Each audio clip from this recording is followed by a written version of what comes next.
Muy buenos días.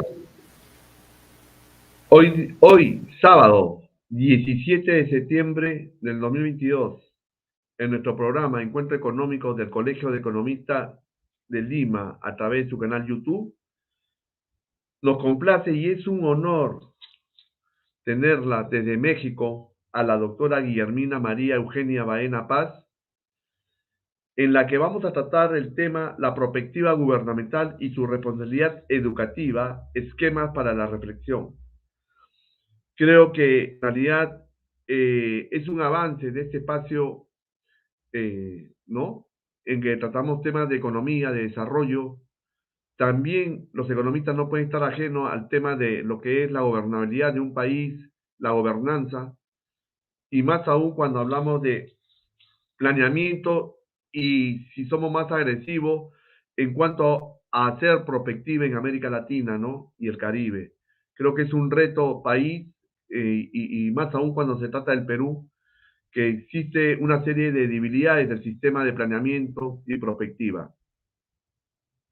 Para ganar tiempo, quiero hacer una semblanza de su trayectoria profesional, su background de la doctora Guillermina María Eugenia Baena Paz, desde México, mexicana, licenciada en Ciencias de la Información, maestra en Administración Pública y doctora en Estudios Latinoamericanos, vicepresidenta regional de la World Future Studies Federation, miembro de Teach the Future México.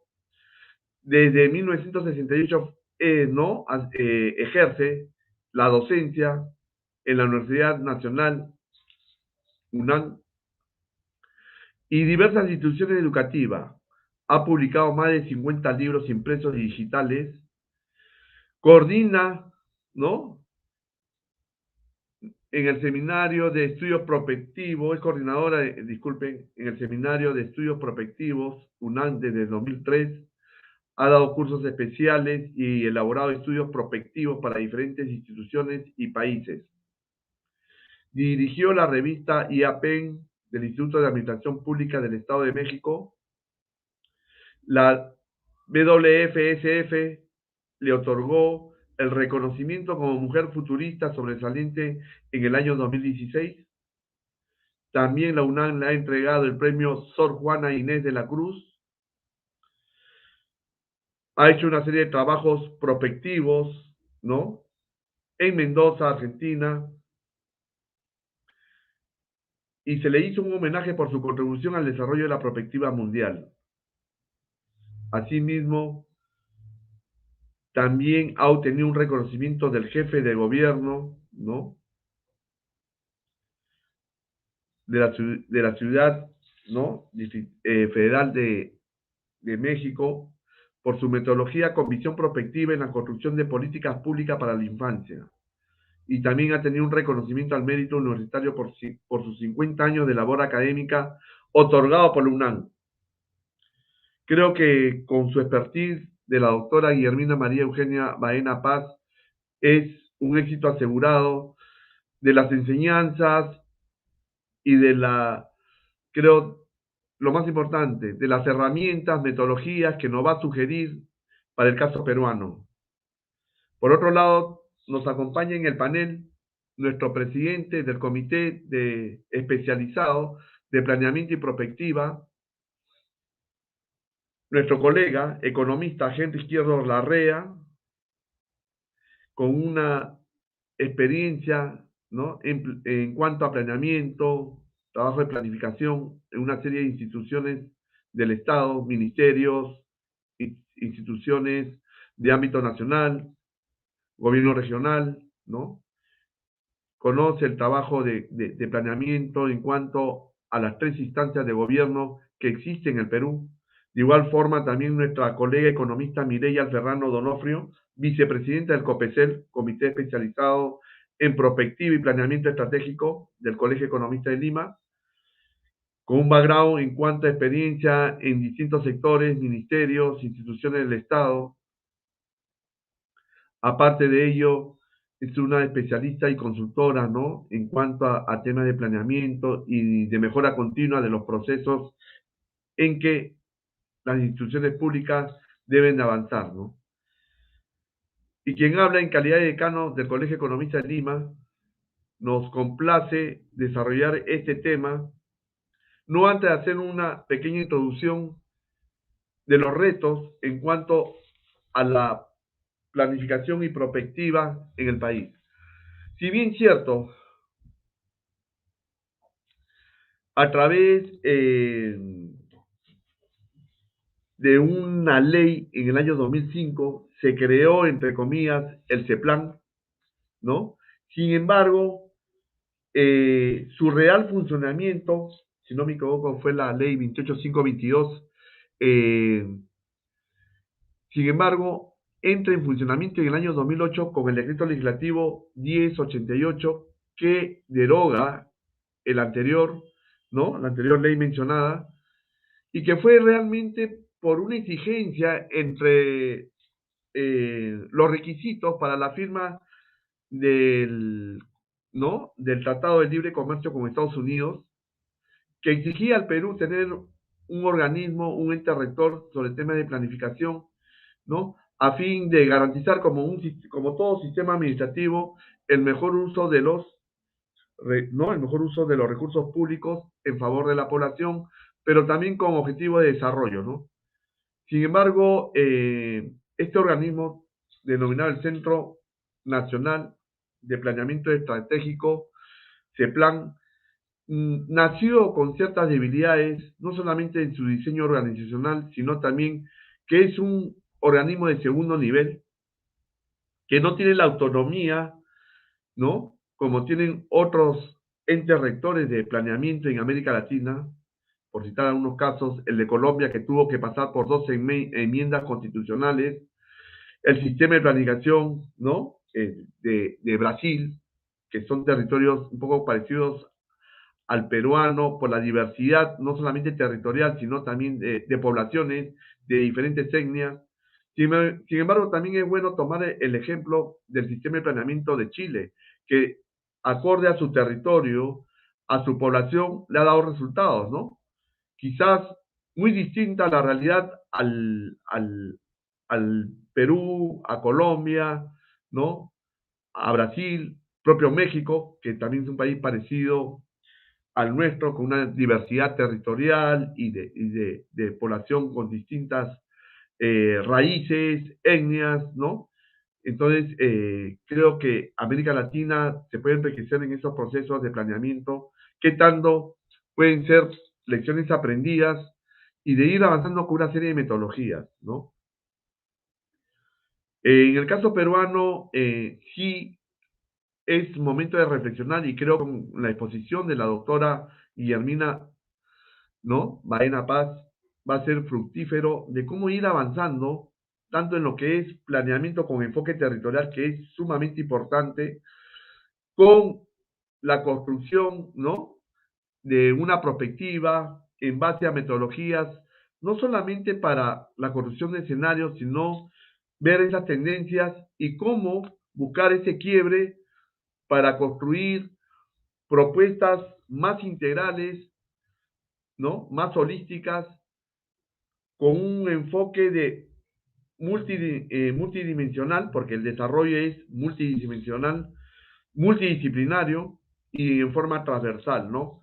Creo que esa es la racionalidad de todo proceso de planeamiento, pero no basta ello también. Y creo que en otro tema, en otro acápite, nos vamos a enriquecer de la exposición, ¿no? De nuestra invitada de lujo hoy día, en cuanto a la participación. Si no somos capaces de identificar los actores claves para el desarrollo, no funcionan estos procesos de planeamiento, ¿no? Para el desarrollo.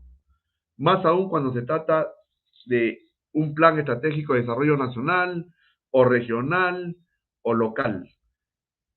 Por cuanto si no se tienen identificados estos actores claves del territorio, no se va a identificar las responsabilidades, los roles y los compromisos para este proceso de desarrollo y también como uno de ellos, que es la sociedad civil que existe en todos los países, esta sociedad civil debidamente representada, como es el caso a través de los colegios profesionales, ¿no? Cámaras de comercio, que representan una serie de intereses, ¿no? En cuanto a la visión económica y social del país y en la vigilancia y control ciudadano del accionar público, sobre todo, porque está inmerso el uso de los recursos públicos, es la única forma de ir avanzando con propuestas de largo plazo, pero mirando también el bienestar de la población. Creo que es un reto para América Latina y el Caribe y más aún en el Perú. Antes de empezar con la exposición, porque no queremos que se corte la exposición de la doctora Guillermina Baena, que sea ¿no? A fin de hacer un feedback con dos rondas de comentarios y recogiendo también algunas consultas del público que nos está escuchando. Henry, tú en calidad de presidente del Comecel y después Mireya, una introducción breve para darle todo el espacio y tiempo a nuestra invitada, a la doctora Guillermina Baena Paz.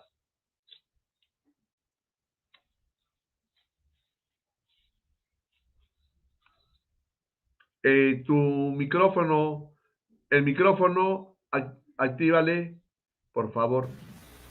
Muy buenos días a todos.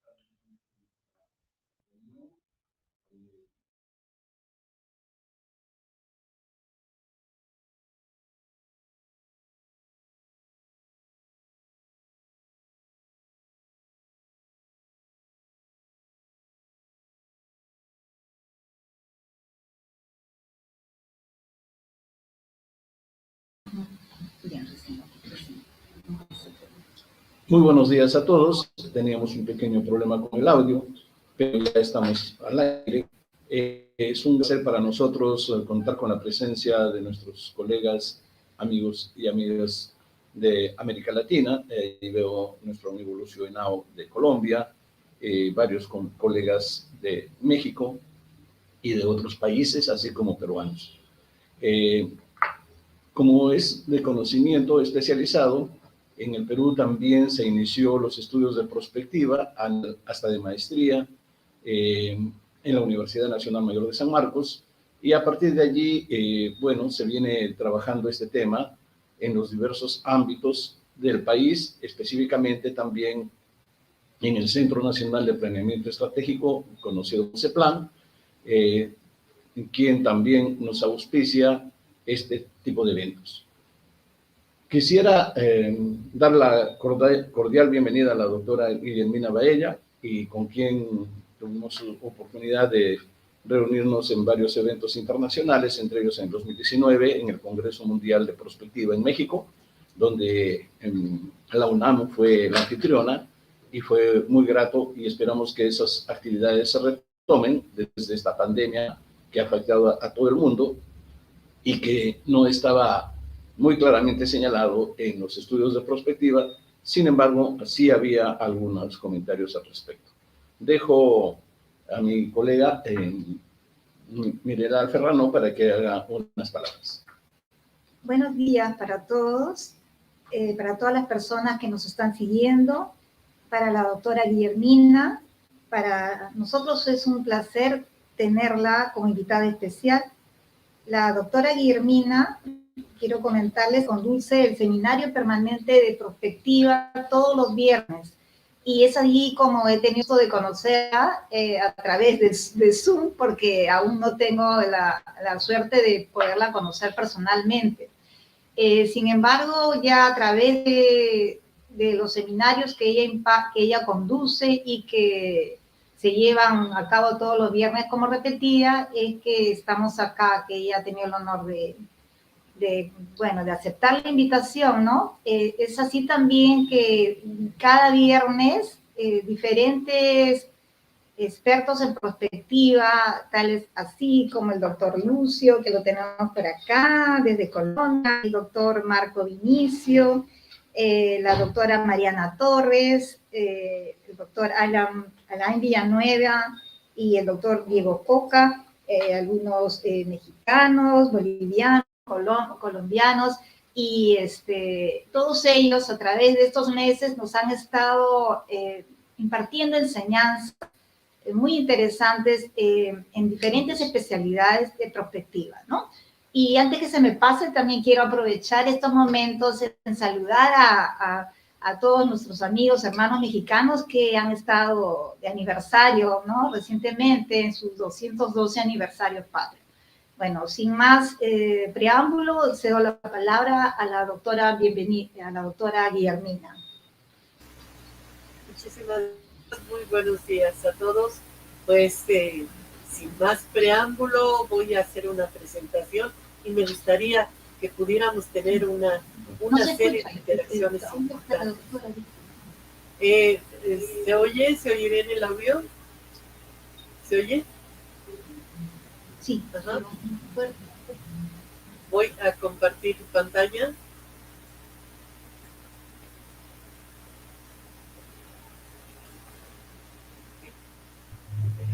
Se le escucha bien. Se le escucha bien. Ajá, y la pantalla se ve bien. ¿Okay? Sí. Muy bien. Bueno, pues empezaremos platicando hoy de un tema que es sumamente complejo.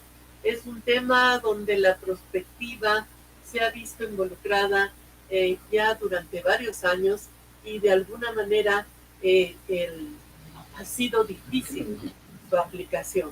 Vamos a tratar de entender por qué y vamos a derivarlo hacia una especialidad particular, la prospectiva gubernamental y la responsabilidad educativa. ¿Sí? Me voy a permitir hacer una serie de esquemas para la reflexión, para poder abarcar este tema que es bastante amplio. Definitivamente estamos en un mundo totalmente diferente, donde requerimos de analizarlo de modo diferente también.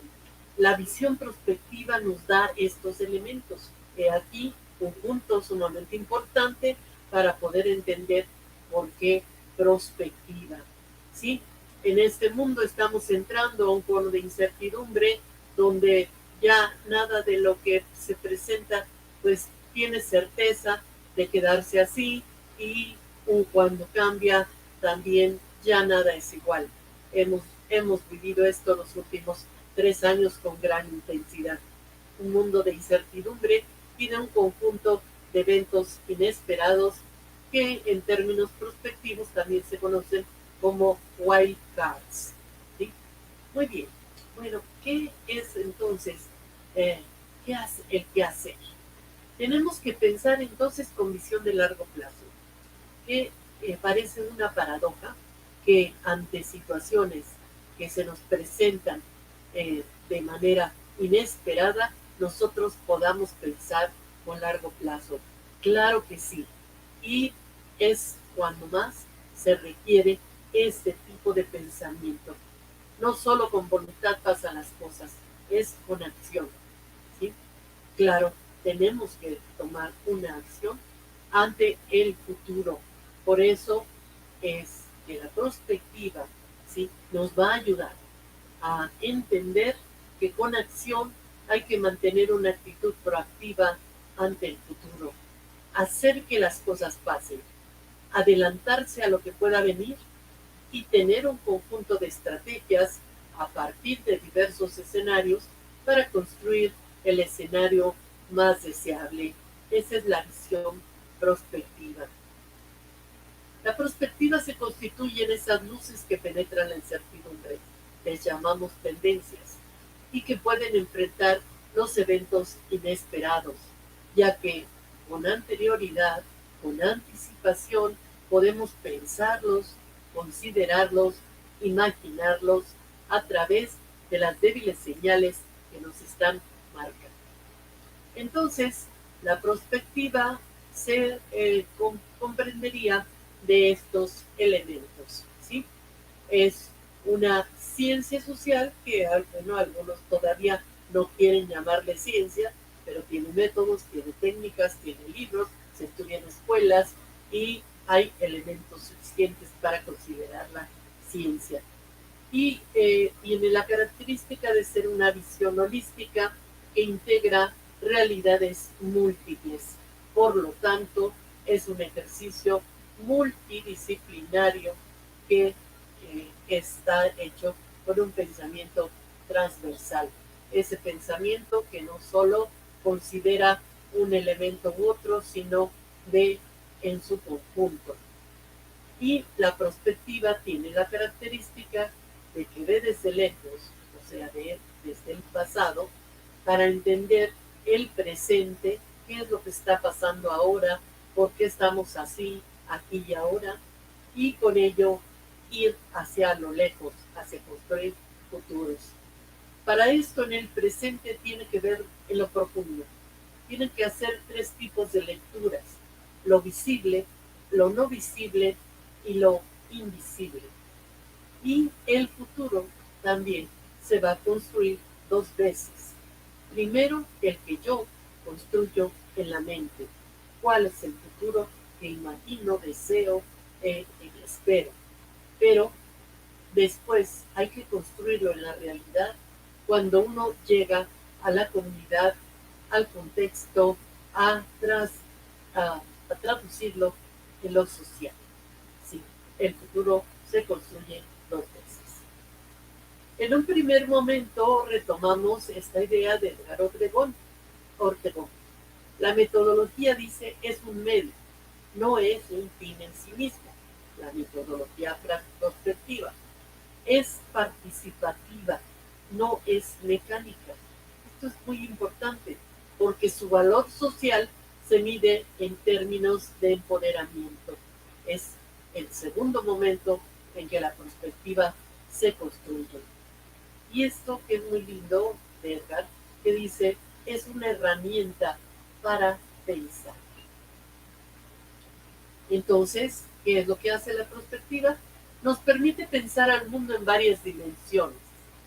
Y esta otra frase que la tomo de una ponencia que nuestro gran compañero Diego Coca de Bolivia también retoma de estos grupos indígenas que están en Bolivia.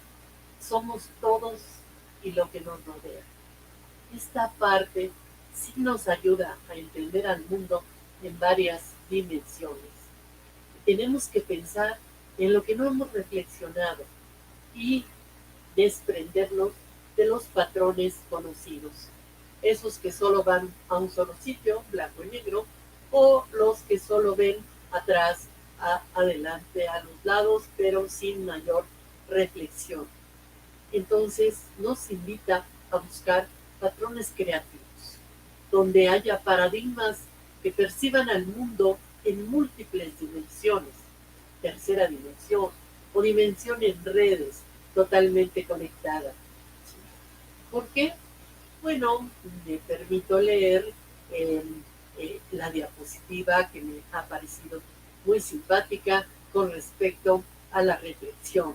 Estamos peores, pero estamos mejor, porque antes estábamos bien, pero era mentira, no como ahora que estamos mal, pero es verdad. ¿Sí?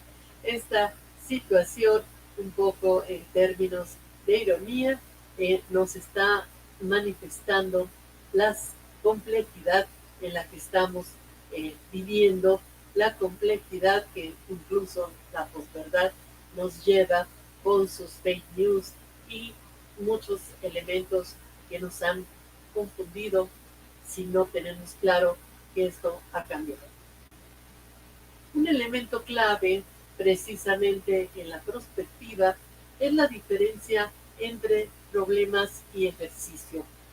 Con esto nos queda más claro lo que venimos planteando. ¿Sí? Para el ejercicio, pues sí, podíamos agarrar muchas habilidades para resolverlo. Pensemos, por ejemplo, en ejercicios matemáticos. Pero estos ya estaban preformulados. Por lo tanto, pues no había que formularlos, ni siquiera de tener una información diferente para ello. El ejercicio pedía una respuesta correcta y una manera de lograrlo. Y eso ya lo teníamos, porque si ya habíamos preformulado los ejercicios, pues entonces ya teníamos la respuesta que teníamos que buscar. Entonces los problemas no tenían propósito. La solución en mente ya tenían categorías fijas. ¿Qué es lo que pasa cuando problematizamos? Muy importante la idea de problematizar, porque con esta vamos a aterrizar en la educación. Para problematizar tendríamos que agarrar habilidades para resolver problemas, no ejercicios. Entonces, ¿cómo resolvemos problemas? Pues hay que formularlos. La formulación aquí es una fase crítica para las soluciones a los problemas. Requiere de información, cosa que el ejercicio no, ya no necesitábamos. Acá sí, necesitamos una buena cantidad de información para resolver el problema y sobre todo de manera creativa. Los problemas, por ejemplo, no tienen restricciones, se pueden ver desde cualquier disciplina, hay una reorganización creativa y se descubren cosas nuevas. Esta es la característica de una problematización para un mundo tan complejo. Y hablábamos de 3 niveles de lecturas que correspondían a 3 niveles de análisis también diferentes, ¿sí? El primer nivel es muy visible, es de los efectos inmediatos, es el de los datos, lo tenemos con información en tiempo y espacio y su contenido informativo es manifiesto. No tenemos mayores problemas y entonces allí cualquier decisión que tomemos va a tener efectos inmediatos. El segundo nivel, en cambio, es el de los impactos. A mediano plazo, este segundo nivel se va a manejar con una información que solamente va a encontrar su traducción a través de los códigos, a través de los símbolos, a través de lo que llamamos la lectura entre líneas. Es el famoso contenido latente de la información. Pero ojo, las decisiones aquí ya están teniendo impactos de esos efectos que tomamos en un primer momento. Y el tercer nivel, el de las consecuencias de largo plazo. Es el nivel donde hay significados profundos, donde los hechos portadores de sentido a través del fondo, de la forma, de los sentimientos, de los patrones culturales, de los mitos y las metáforas están verdaderamente entrelazados. Los decisores tienen que considerar estos 3 niveles cuando toman decisiones de efectos inmediatos. Sí las podrán tener en los efectos, pero si no toman en cuenta los impactos que va a tener y mucho menos sus consecuencias en el largo plazo, estamos ante una situación de grave reflexión y de graves preocupaciones de no acudir a este tipo de situaciones. Bien, entonces hay un proceso prospectivo. Lo vamos a reducir a 3 preguntas para que a todos nos quede claro. El qué está pasando, qué podría pasar y qué podemos hacer si pasa. En el primer momento le vamos a llamar diagnosis, ya no tanto diagnóstico. Generalmente cuando nos acercamos a una situación y a un tema estratégico, estamos ya viéndolo desde un punto de vista ya de una serie de síntomas que más se parecen a una enfermedad. Por eso está considerado el término diagnosis. ¿Qué es lo que estamos haciendo?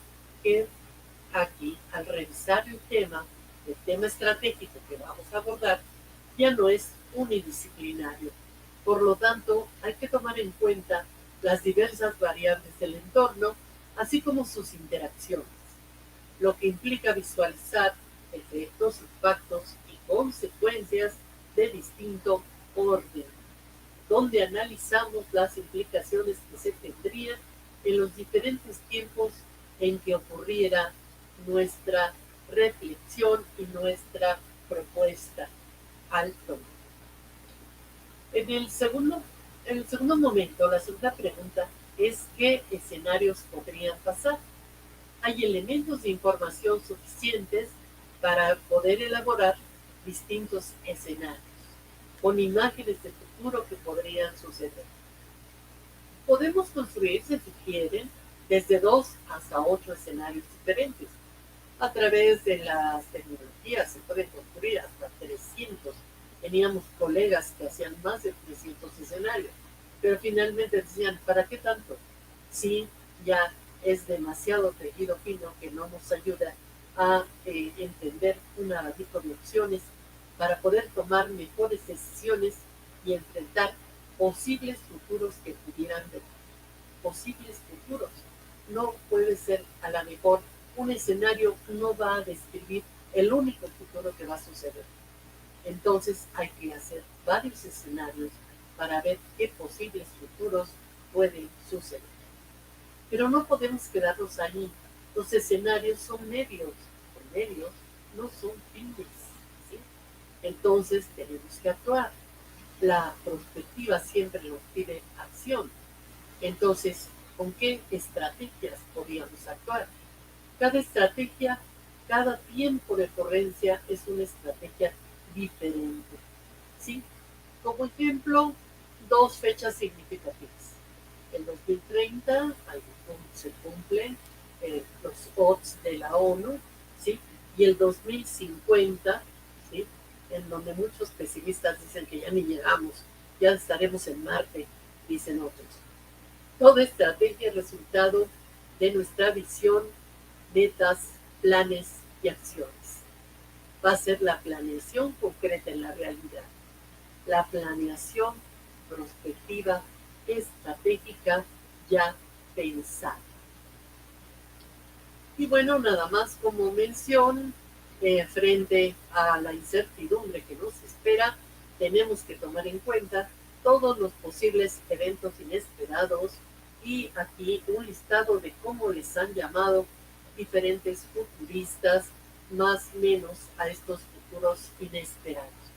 Desde su origen, que se conoció como terremotos futuros, tsunamis del cambio, donde Jim Baker decía, son fenómenos para los que la sociedad no está preparada a sostener, pero que cada individuo está totalmente impreparado, peor aún para ello. Y dígalo si no, la pandemia. Cisnes negros, un término muy popular de Nicolás Taleb, referido a situaciones muy difíciles de aparecer, pero que finalmente no son imposibles. Peter Schwartz les llamaba sorpresas inevitables. Cuando ya hay anticipación y con la anticipación podemos entender lo que puede llegar, entonces cuando llega ya es una sorpresa que era inevitable. Discontinuidades fatales, que es algo parecido a esas sorpresas inevitables, pero que están pues más ligadas a situaciones digamos más concretas. Por ejemplo, va a haber un deslave en ese cerro, si sigue allí ese cerro, y puede caer encima de muchas casas que están construidas junto al cerro. Entonces, esto cuando sucede va a ser una discontinuidad fatal, o va a haber una inundación porque ese río se va a inundar con las lluvias, entonces discontinuidad fatal. Rupturas trascendentes, porque por lo general los eventos inesperados van a generar cambios cualitativos, para bien o para mal, pero cambios cualitativos, para los cuales tenemos que prepararnos. Y todavía Aaron Harman nos propone, vayamos más allá, tenemos que pensar en que estos eventos inesperados pues pueden ser como dragones, como monstruos espagueti, como hadas. ¿Por qué?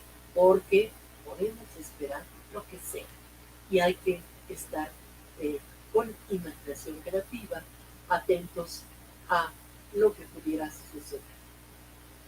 La perspectiva entonces, al ser holística, dijimos que de la integradora de múltiples disciplinas, se puede abordar desde diversos ángulos, temas y disciplinas de salud. Cada una se puede complementar y especializar en otras. Por ejemplo, si decimos que hay política prospectiva gubernamental, ¿sí? Entonces estaremos refiriendo centralmente como objetivo clave a la gobernabilidad y a la gobernanza, ¿sí? Y con una responsabilidad jurídica, social, administrativa y moral, a través de la cual la perspectiva educativa va a estar presente. Pero fíjense cómo, a su vez, la perspectiva educativa podemos subdividirla en perspectiva educativa para la salud, tanto física como mental, seguimos subdividiendo. Perspectiva educativa para la seguridad, tanto seguridad humana como seguridad pública, y podemos agregar seguridad nacional. La perspectiva educativa en lo social, comunitaria, organizacional y emocional. La perspectiva educativa en lo tecnológico, la aplicación de las tecnologías, la apropiación, que es diferente, de esas tecnologías, la inteligencia artificial, el Internet de las cosas, el multiverso, la visión aeroespacial, e incluso allí podríamos poner los videos, los cines, etc. Y la perspectiva educativa en lo artístico. Esto no lo podemos ya soslayar, es una parte, dijimos, de una perspectiva creativa que nos va a dar imaginación, que nos va a dar encuentro con los eventos inesperados. Entonces, promovamos la danza, la música, el canto, las artesanías, la escultura, la pintura, el teatro y todo lo que más que sabe. Entonces, ojo aquí, nosotros podríamos seguir dividiendo otros temas, otras disciplinas de la propia perspectiva, y ubicándola en las necesidades que se tengan al tocar cada tema. ¿Qué es entonces la perspectiva gubernamental? Es una actividad de anticipación política, holística, sistémica, que en términos de complejidad nos va a permitir resolver problemas inherentes a la acción del Estado y a la administración pública.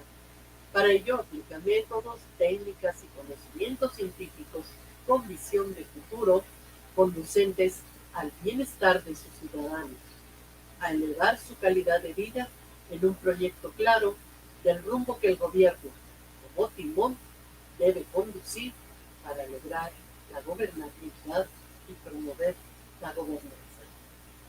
Sin embargo, esta perspectiva tendrá que luchar contra tres obstáculos claves: la corrupción histórica, eterna, difícil, ¿sí?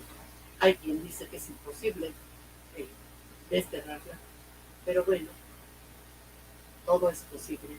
La corrupción, la impunidad que la cobija y que ha hecho que la corrupción creciera, ¿verdad?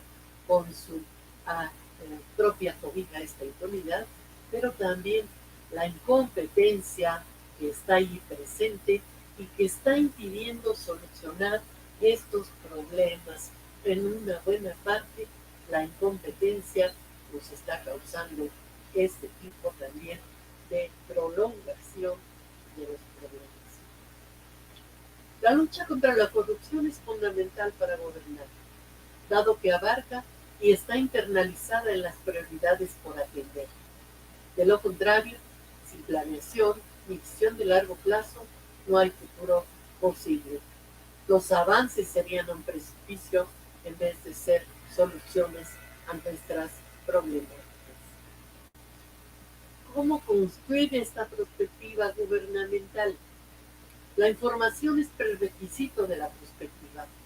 El punto sería evitar la neblina informativa en que se mantiene a la colectividad por parte de actores que manipulan la información para controlar el poder. Aquí todo tipo de actores. Son fundamentales las decisiones de largo plazo y una adecuada administración de crisis e incertidumbre. El lapso de una administración pudiera ser corto, pero las repercusiones de sus decisiones pueden ser muy amplias y abarcar incluso la responsabilidad intergeneracional para los que no han nacido. Esta es una preocupación que ya está atacando muchos gobiernos con responsabilidad intergeneracional de una manera muy interesante. El gobierno procura evitar una planeación pobre, errática y contradictoria. Se fortalecen las instituciones científicas que forman capital humano en vez de verlas como incómodas al tomador de decisiones, en vez de ponerlas como si fueran rieles de ferrocarril. Por una parte, ¿verdad? El gobierno, y por otra parte, efectivamente van a ir las universidades. No, ya no podemos seguirlas viendo así. Tiene que haber interacción. Las ideologías ya no han de ser extremas, sino las necesarias que le den significados y valores a un gobierno. Y la capacidad de llegar a consensos entre los distintos grupos de poder en las redes no solo alienta la gobernanza, sino que es condición para la gobernabilidad. Manejar las redes no para insultar a unos o a otros, sino para alentar una gobernanza que lleve a una situación diferente. El liderazgo va a existir cuando dejemos de ser víctimas. Aquí, por ejemplo, estaría un esquema de cómo atacar en varios frentes con la perspectiva gubernamental a la tal corrupción. Desde luego hay que sanear la administración pública.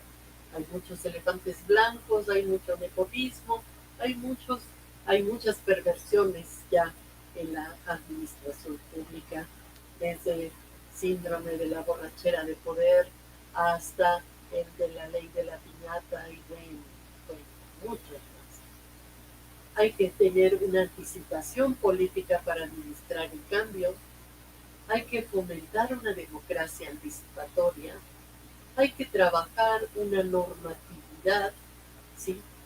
Hay que manejar la transparencia, una participación ciudadana que va a dar pauta a la gobernanza y hasta una comisión internacional anticorrupción y antiimpunidad, porque muchas veces al interior de los países hay muchos peros y muchos impedimentos para atacar la corrupción y la impunidad.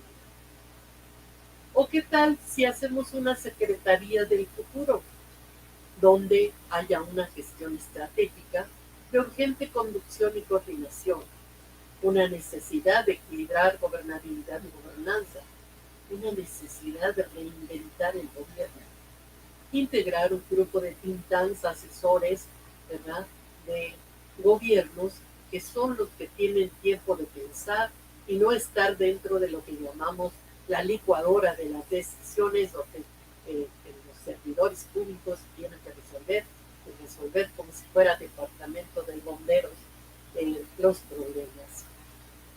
Desde luego, una planeación prospectiva estratégica y una responsabilidad intergeneracional.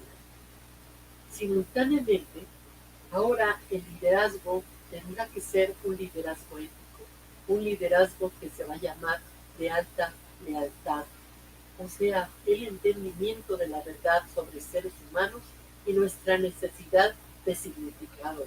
Construir lugares donde los estándares sean altos y el miedo sea bajo.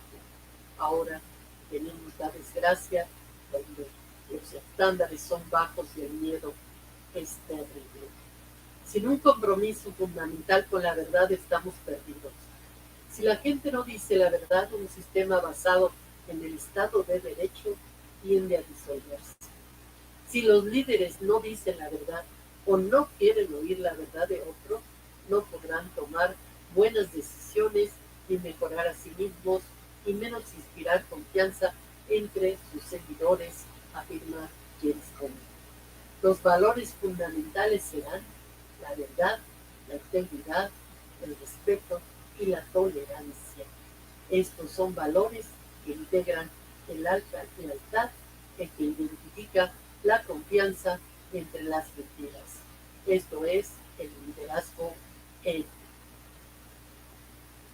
Y desde luego dijimos que la planeación prospectiva estratégica era una necesidad característica de nuestra prospectiva, con visión de largo plazo que tenga que resolver lo urgente, pero que también resuelva lo importante. Conoceremos esto como el futuro en varias versiones y tendremos que hacer los escenarios que queremos, pero también los que no queremos. La estrategia tendrá que plantear el objetivo del objetivo general a las acciones inmediatas. Esta planeación comprendería objetivos estratégicos, líneas de acción, programas, proyectos, hitos, o sea, cortes en el tiempo, con ejemplos, ya habíamos dicho, aquí agrego 2025, 2030, 2050. Las acciones inmediatas en el aquí y en el ahora. La planeación prospectiva estratégica es la más completa porque tiene una cantidad de elementos donde utiliza métodos, técnicas e instrumentos diversos, no un solo método, no una sola técnica. Elabora propuestas multidisciplinarias, considera perspectivas múltiples, desarrolla la imaginación porque no le pone límites al futuro, necesita dar de todos modos explicaciones inteligibles y significativas, y no se queda en el análisis, tiene que intervenir en la realidad. Esto es a lo que llamamos nosotros el síndrome Titanic. No se trata de avisar que vamos a chocar con un iceberg, eso como que ya lo estamos viviendo, entonces se trata de evitar la colisión. Busca cambios o modificaciones de una situación específica hacia un estado deseable. Identifica a los actores responsables de sus acciones. A veces el asunto es cuento vejuna, todos a una y nadie sabe quién fue y nadie se hace responsable de cierta acción. Acá sí, los actores tienen que estar bien identificados y responsables de sus acciones. Y finalmente prevé el comportamiento de fenómenos, eventos y variables que inciden en un proceso específico. Fíjense esta frase. Ya con esto me voy acercando a la parte educativa. Claro, dale al hombre un pescado y comerá un día. Enséñalo a pescar y destruirá el océano. Y cuando la leí dije, por Dios, ¿qué estamos haciendo en la escuela? ¿Qué estamos haciendo en la escuela? ¿Qué tipo de universidades tenemos? ¿Podemos ir más allá de la docencia, investigación y difusión? Hemos estado insistiendo que el gobierno y la perspectiva les tiene que hacer caso a las universidades, pero ¿qué universidades estamos teniendo? ¿Hemos respondido acaso a las demandas y necesidades de las comunidades donde las universidades están asentadas? Nos hemos concentrado solo en el saber científico especializado y no en la realización del ser humano. Nuestros estudiantes se han dedicado a sobrevivir en vez de vivir. Tenemos una visión fragmentada, fuga de cerebros, salarios bajos, desempleo, digitalización acelerada. ¿Cómo están respondiendo las universidades ante ello? ¿Estamos respondiendo a una visión humanista y a una visión especializada?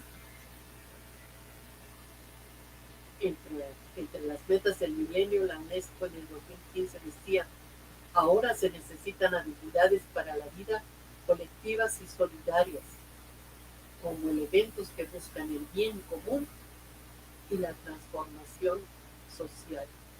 Esto no tiene que ser el mero discurso que se anda bonito. ¿Cómo lo aterrizamos?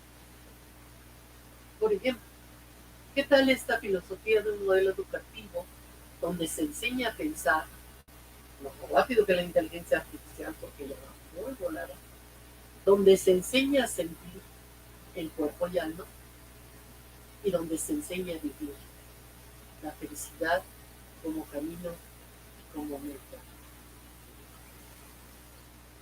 Entonces, lo primero que queremos hacer es un urgente nuevo sistema educativo. Para empezar, ¿verdad?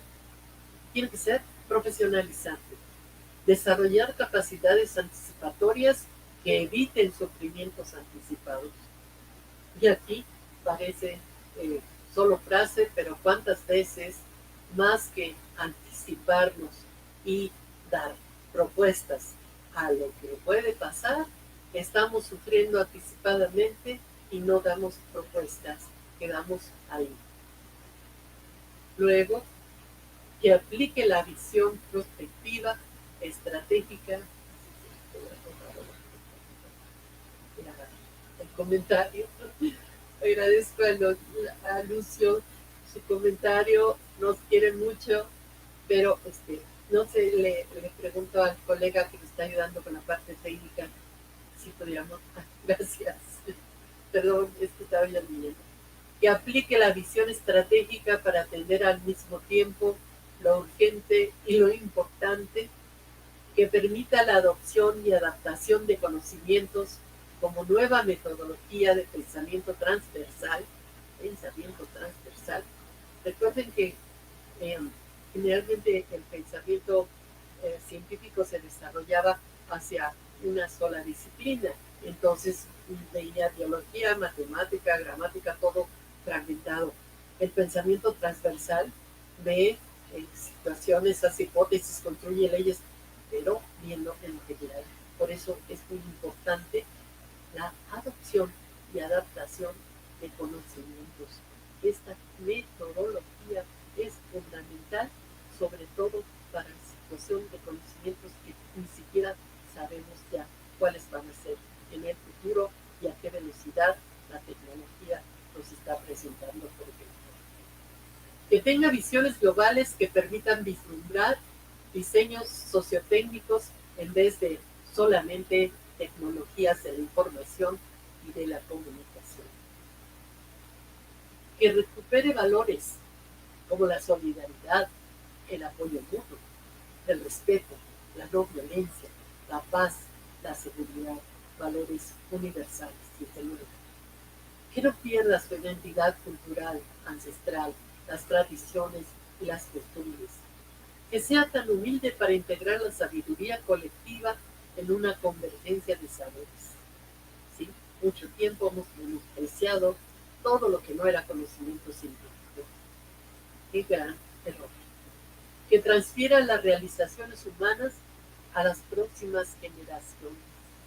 ¿Sí? Esta es la parte de la historia que sí hay que recuperar, que ha realizado el ser humano y transmitirlo a las siguientes generaciones. Que capacite para los cambios formando exploradores del futuro. Al mismo tiempo hay que formar estos exploradores que descubran, que analicen, que busquen, que toquen, que imaginen futuros y que entiendan que actividades del arte como la música, el canto, la danza son formas integrales de mejoramiento del ser humano para su bienestar físico y mental. Entonces, primero, nos va a urgir desarrollar las capacidades anticipatorias. ¿Sí? 10 puntos rápidos. Identifico mi forma de percepción del mundo. Acuérdense, ya no la voy a ver en un solo sentido. La tengo que ver ahora en función de varias dimensiones, en función de redes, en función de interacciones. Desarrollo mi capacidad de observación, problematizo y resuelvo problemas, yo necesito la observación para ello, me apoyo en la información para poder leer lo visible, no visible, no invisible, identifico los hechos aislados como débiles señales y posibles eventos portadores del futuro, aplico la anticipación para planear la contingencia y el largo plazo, identifico acciones de prevención y previsión humana y social, elaboro escenarios, aplico la imaginación y la creatividad, primero individual y luego como integración de saberes, y finalmente construyo futuros compartidos en comunidades planetarias, no comunidades imaginarias. Y urge rapidísimo, este futuro ya es inminente. Para tarde o temprano las universidades, pues unas dicen que al 25, otras que al 30, otras que al 40 y otras que hasta al 50. Pero ¿qué es lo que urge ya? Una formación para la globalización, que no habrá edad ya para el ingreso, podrán entrar muy jóvenes si muestran su capacidad o muy viejos si tienen interés. El estudiante podrá vivir en cualquier parte del mundo y estudiar en cualquier universidad del mundo. Más que carreras, otorgarán especializaciones en tiempos cortos, con nuevas opciones curriculares que incluyan conocimientos inter, intra y transdisciplinarios. Se pondrá énfasis en una formación integral de la realización humana mediante el desarrollo de inteligencias múltiples, habilidades y destrezas para enfrentar la vida. Se trasladará el proceso educativo a las aulas virtuales con la posible desaparición de las presenciales que se realizarán en instituciones y en empresas como prácticas profesionales. Y la formación será dual, como disciplina sólida, conceptual pero generalista y también con terreno hacia la especialización. La educación será para toda la vida, desde el vientre materno a la vejez. Se privilegiará una información con pensamiento sincrético, holístico y heurístico. Estará dirigida a la problematización, no solo a la solución de ejercicios. Se aprenderá a leer en 3 niveles, visible, no visible e invisible. Pasaremos de la sociedad del conocimiento a la era de la conciencia. Será necesario un énfasis en la cultura para promover la imaginación y la creatividad. El aprendizaje se verá fortalecido mediante redes profesionales, medios de comunicación e Internet. Requeriremos el desarrollo de nuevas habilidades tecnológicas de acuerdo con la velocidad de la misma tecnología y se insistirá en una formación profesionalizante que resuelva necesidades y demandas de organizaciones y comunidades. La educación superior entonces tendrá estas características ya cuando menos para el 2030. Es necesario que estas características específicas cuando menos estén para el 2030, aunque no estén todas las que vimos en la diapositiva pasada. Y esto es muy importante, el desarrollo de habilidades y destrezas que el estudiante deberá tener cuando menos al 2040. Una inteligencia cognitiva que se habrá tenido siempre, pero con un pensamiento sincrético, o sea, relacionando todo con todo, y una visión holística integradora. Una inteligencia somática. La pandemia nos dejó esta lección. Hay que entender bien las funciones corporales y el cuidado de la salud. Una inteligencia tecnológica, apropiación de las TICs, no nada más uso, sino generación y manejo también de redes, ¿sí?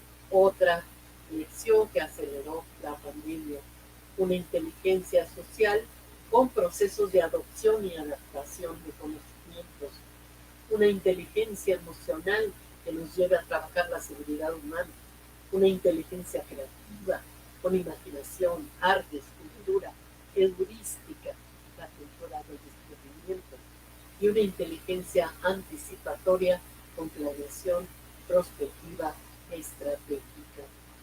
Pero los docentes en el aquí y en el ahora, ya, o sea, ya se nos hizo tarde, hay que empezar a prepararnos para estos cambios. Separar enseñanza de aprendizaje. Van a aprender mucho más en el Internet que lo que podamos enseñarles. El saber a través de la enseñanza se va a dar ahora a través de la información con el Internet. Tenemos que aprender entonces a enseñar otra vez. Tenemos que trabajar la perspectiva como exploración de posibilidades para un futuro potencial. Construir ese nuevo paradigma educativo. Impartir conocimientos en modos de pensar en metacognición. Preparar alumnos, preparar alumnos para lo que viene sin saber lo que viene. Claro, con todo esto ya estamos en el rompecabezas de la construcción de un nuevo modelo educativo para el futuro. Bienvenido a la lucha entonces por la construcción de futuros. Pero ¿qué es lo que nos espera? Un difícil camino hacia la esperanza del cambio. ¿A qué nos vamos a enfrentar con todo esto que hemos hablado desde la 1 de agosto?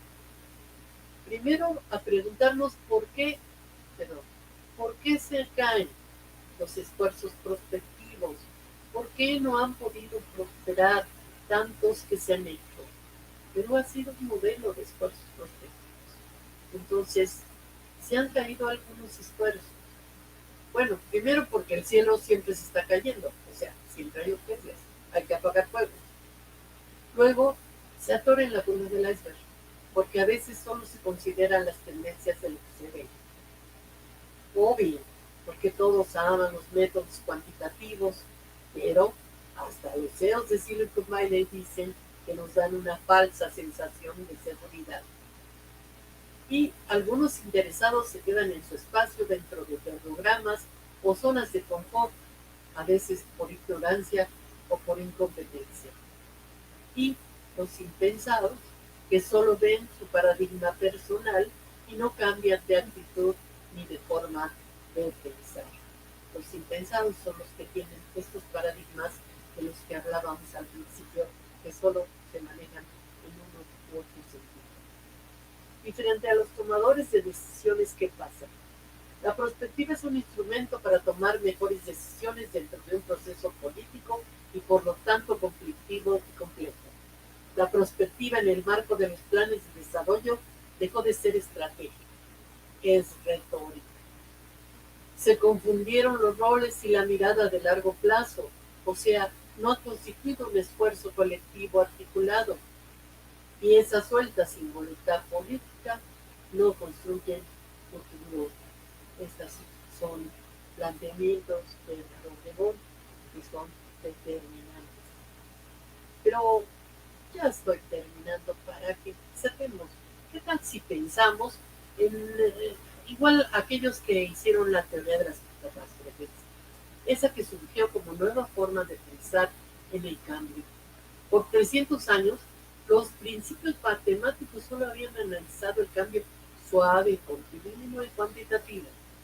Después de 300 años, la teoría de las catástrofes desafió a los científicos a cambiar su forma de pensar.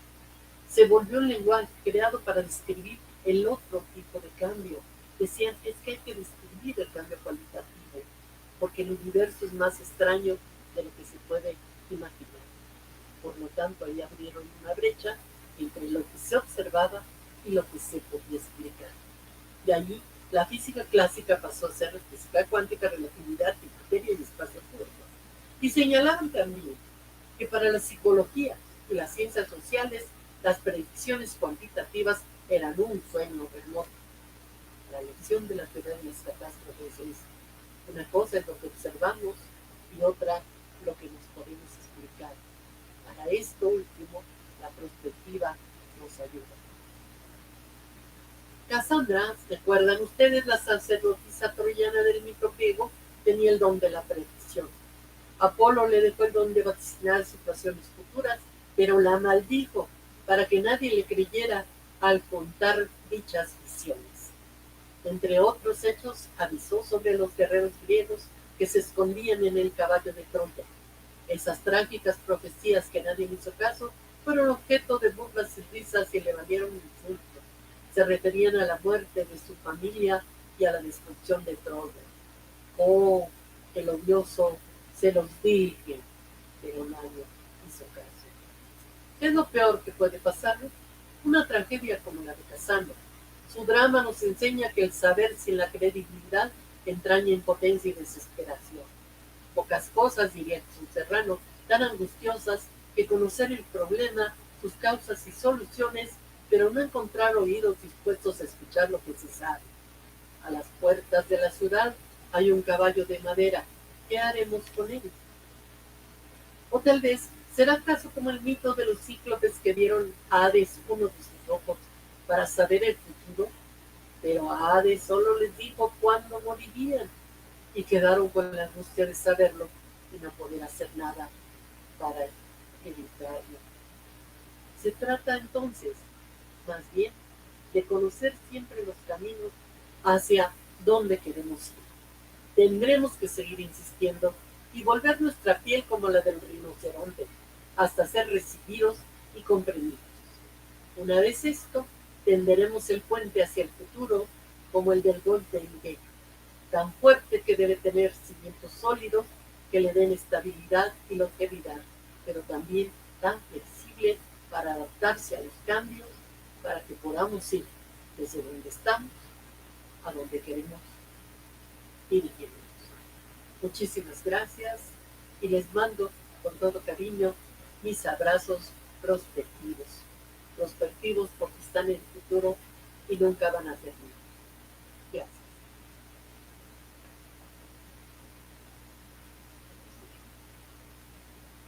Doctora Guillermina Baena, en realidad hemos visto una exposición de un nivel, ¿no?, y reconocido por la audiencia de distintos países. Y antes de darle pase, porque va a ser bien sucinto, para darle pase a nuestro panelista y también recoger un poco las consultas de los que nos están viendo y escuchando. Doctora Guillermina, con el expertise que usted tiene y de lo que nos ha expuesto, en realidad ha hecho toda una metodología que quizás es todo un curso. Sin embargo, tenemos puntos críticos y directamente las realidades para hacer planeamiento y más aún prospectiva en América Latina y el Caribe y aquí en el Perú. Creo que me quedo en un primer momento en cuanto al proceso, qué es lo que está pasando, qué escenarios podrían pasar y con qué estrategias podemos actuar.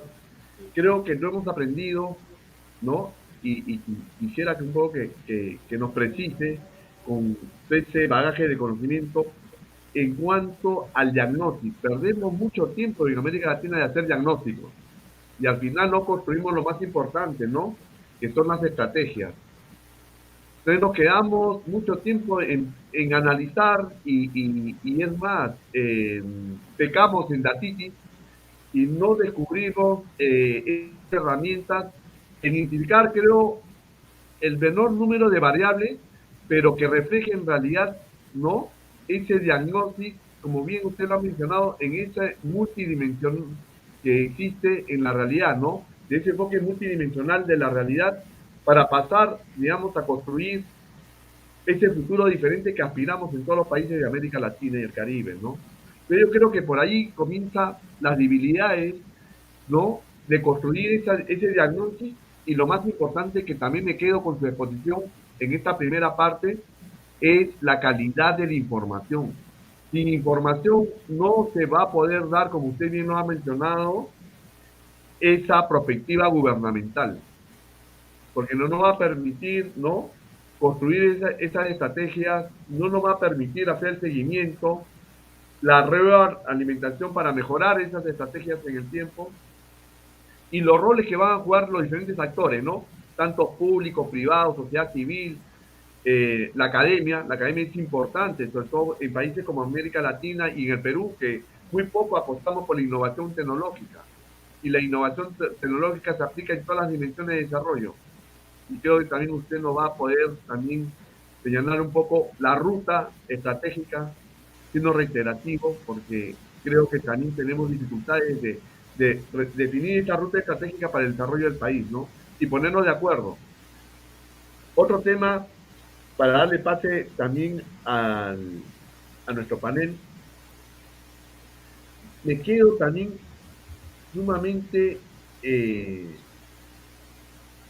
digamos, complacido por la exposición suya, doctora Baena, en la que es cierto, en cuanto a esta primera parte vinculada a lo mencionado, me quedo con una diapositiva que lo dice todo para mí en esta primera parte para cómo iniciar este proceso de prospectiva, de cómo vincular los 3 niveles de lectura que corresponden a los 3 niveles de análisis y cómo llegar no solamente en el tema cualitativo, sino también qué significa medir, ¿no?, esos efectos, impactos y consecuencias en el proceso de la construcción de escenarios y cuáles serían las estrategias en el futuro para alcanzar ese futuro deseado, ¿no?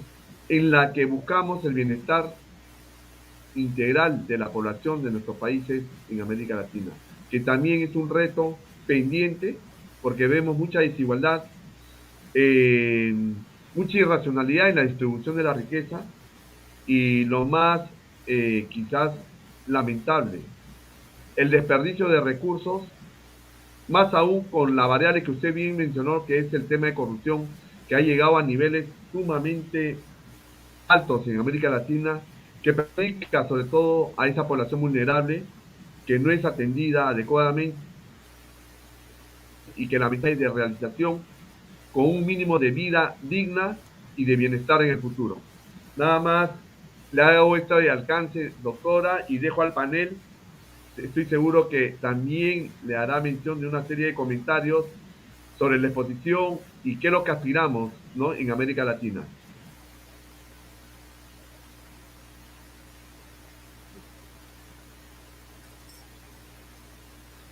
Henry, Mireya, el auditorio es de ustedes. Henry,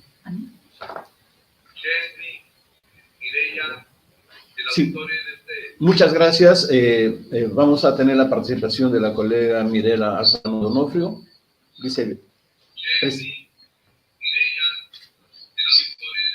Muchas gracias. Vamos a tener la participación de la colega Mirela Alzano Donofrio.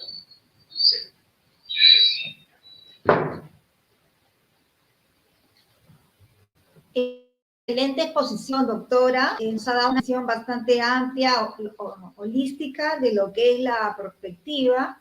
Sobre todo, después ha abarcado los temas más de prospectiva gubernamental y de prospectiva en la educación superior, ¿no?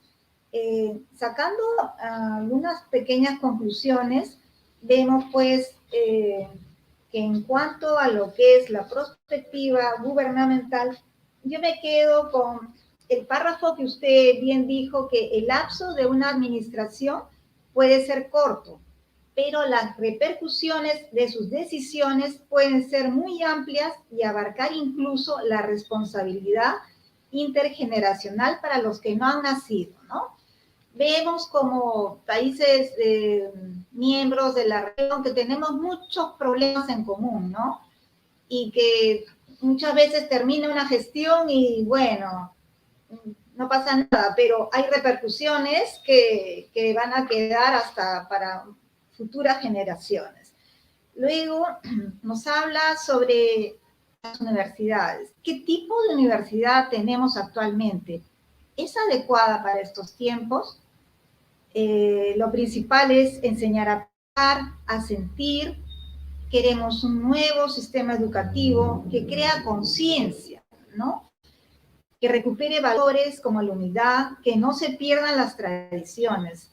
He tenido la oportunidad de escuchar a otros doctores en el seminario permanente de prospectiva hablar ampliamente sobre el tema de las tradiciones, ¿no? Que realmente es algo muy valioso y que tanto la cultura urbana como la cultura mexicana lo tiene muy arraigado en nuestras raíces. Lo de crear conciencia también es bastante importante porque mucho hablamos, incluso ahorita nosotros en el Perú estamos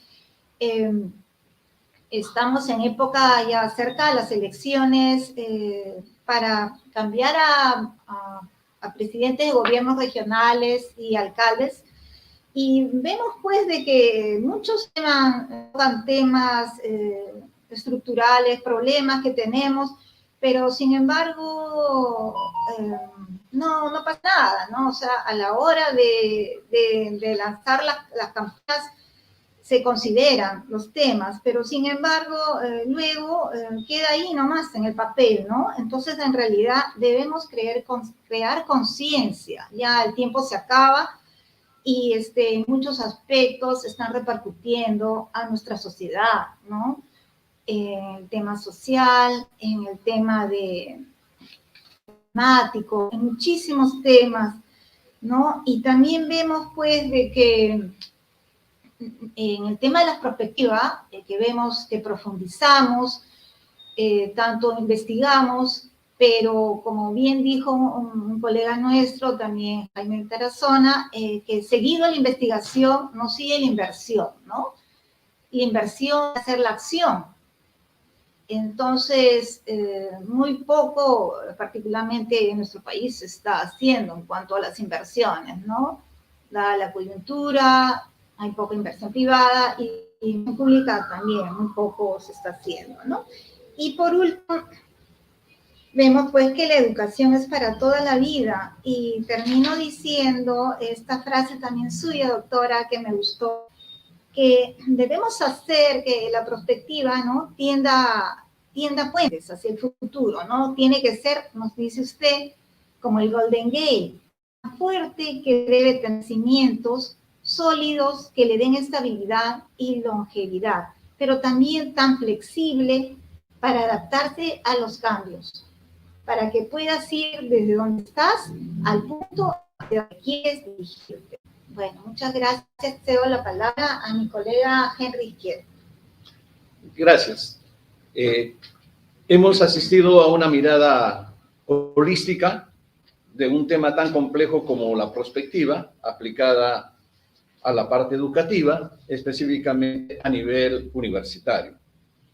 Y las muchas aristas que tiene este tema nos obligan a concentrarnos en algunos pocos casos, y ya que posteriormente podríamos ir ampliando de una manera mucho más detallada. Me gustó la referencia que se hizo a la seguridad humana y dentro de esta la seguridad ciudadana. ¿Por qué? Porque si no hay condiciones de tranquilidad de nuestra población, de nuestras empresas, de nuestros gobiernos locales, regionales y nacional, entonces no hay condiciones para que la gobernabilidad y la gobernanza pueda actuar de una forma positiva en beneficio de todos. Y eso es un tema que ahora mismo en América Latina y en algunos países como Perú, quizás Colombia, un poco de Bolivia, Venezuela también, no más que decir, y otros más, encontramos que la seguridad ciudadana se ha convertido en un tema principal de la agenda pública. Y nos gustaría que ampliara un poquito más este tema, dado de que detrás de esta inseguridad ciudadana hay dos temas más que se tocaron, y uno de ellos es la corrupción. La corrupción tanto de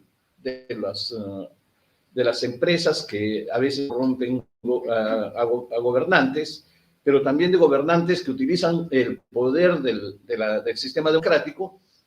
Y por ahí Lucio Henao hizo un comentario que debemos establecer cómo estos temas como la corrupción, la incompetencia, como se mencionó, o la impunidad, son caldos de cultivo para que nuestra población esté empezando a dudar de un sistema democrático eficiente y dando oportunidades a que movimientos políticos, entre comillas, movimientos políticos, porque al final como que se están convirtiendo en bandas organizadas, nosotros aquí técnicamente le llamamos organizaciones criminales, estén al gobierno locales presentando candidatos a las alcaldías para que después se beneficien grupos de intereses y no buscar el beneficio común.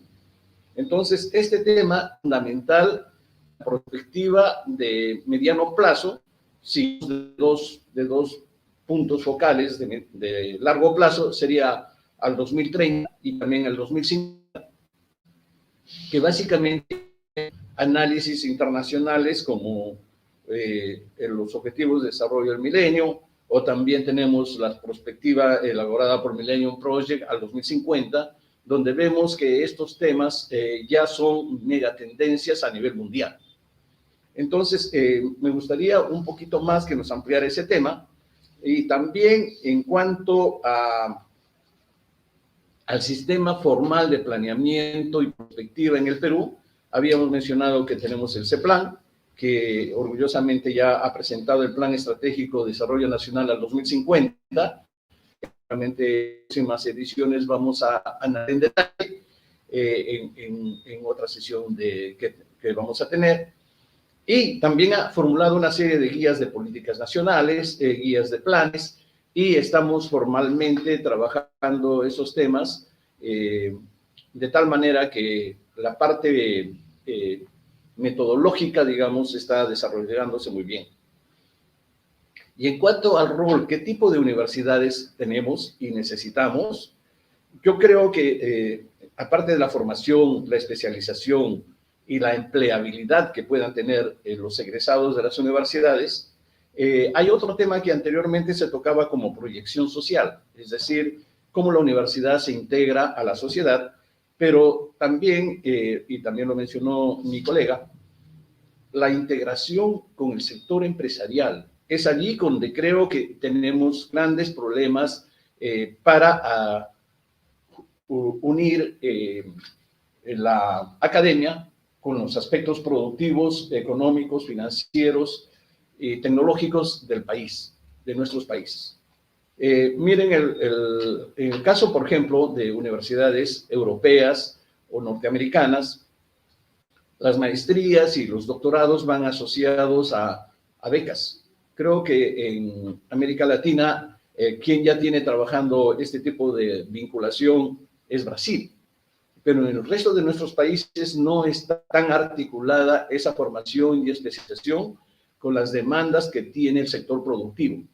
Y yo creo que no vamos a salir de la situación de desarrollo que tenemos estancado si es que no pensamos en una industrialización, no al estilo clásico de los 60, 70, sino también hay que pensar en productos tecnológicos. Ya estamos en la era del conocimiento, de la ciencia, etcétera, que nos permita remontar nuestra capacidad de producción e innovación. Entonces, felicitando nuevamente, me gustaría que nos hicieran unos comentarios sobre estos temas. Muchas gracias. Muy bien, muchas gracias. Toda una situación también muy importante.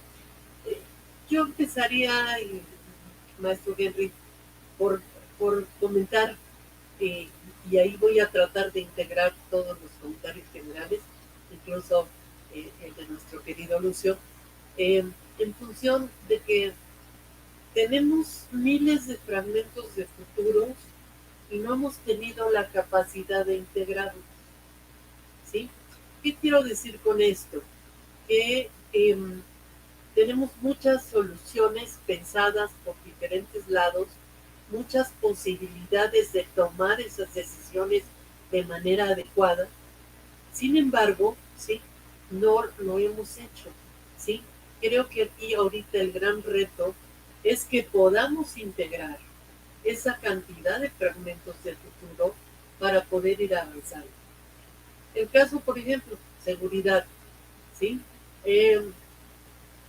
Seguridad empieza, obviamente, a manejarse dentro de los gobiernos como la famosa seguridad nacional, con ideas básicamente de protección para... parece que hay un problema con el audio de los colegas de PANI, ¿sí, verdad? Sí. ¿Me escuchan los colegas del panel? ¿Sí? ¿No? Sí, sí. Doctora Guillermina, le estamos escuchando. Sí. Perfecto.